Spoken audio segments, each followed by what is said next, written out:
بھارتی دارالحکومت دہلی میں ایک دفعہ پھر گینگ ریپ کا اندوہناک واقعہ پیش آیا ہے، جس میں مسلح افراد نے 4 مسلمان خواتین کو روک کر گن پوائنٹ پر ان کی عصمت پامال کی۔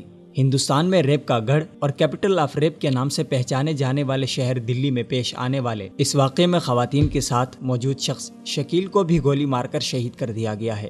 برطانوی خبر رساں ادارے BBC اردو کے مطابق انڈیا کے دارالحکومت دلی کے قریب مسلح افراد نے گاڑی سے سفر کرنے والے ایک خاندان کی 4 خواتین کو مبینہ طور پر گینگ ریپ کا نشانہ بنایا۔ خبر رساں ایجنسی کے مطابق 24 مئی کی رات کو ایک خاندان کی گاڑی کو چند افراد نے زبردستی روکا، ان کے ساتھ لوٹ مار کی اور مزاحمت کرنے پر مسلح افراد نے خاندان کے سربراہ شکیل کو گولی مار کر شہید کر دیا، جبکہ خاندان کی 4 خواتین کا ریپ کیا۔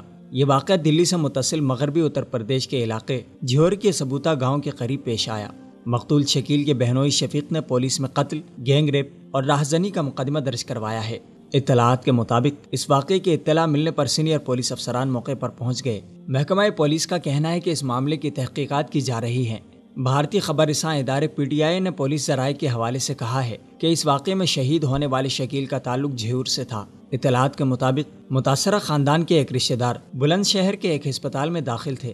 طبیعت بگڑنے پر یہ لوگ رات کے تقریباً 2 بجے گاڑی میں جھیور سے بلند شہر کے لیے روانہ ہوئے تھے۔ جب یہ لوگ سبوتا گاؤں کے قریب پہنچے تو تقریباً 6 افراد نے ان کی گاڑی کے ٹائر پر گولی مار کر گاڑی کو روک لیا۔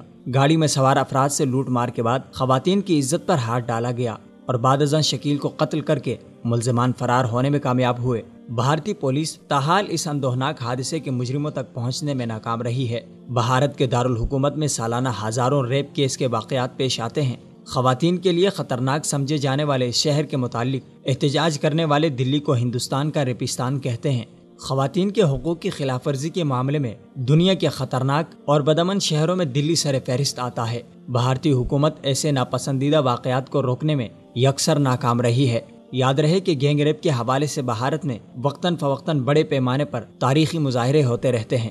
اگرچہ مودی حکومت کے بعد بھارت میں مسلمانوں کے ساتھ ظلم و جبر کے واقعات میں اضافہ ہوا ہے، لیکن دلی میں ریپ کیسز میں تمام طبقات کی خواتین متاثر ہوتی رہتی ہیں۔ اس حوالے سے حقوق نسواں کی تنظیمیں بھی بھارت کو خواتین کے لیے سب سے زیادہ غیر محفوظ ملک قرار دیتی ہیں۔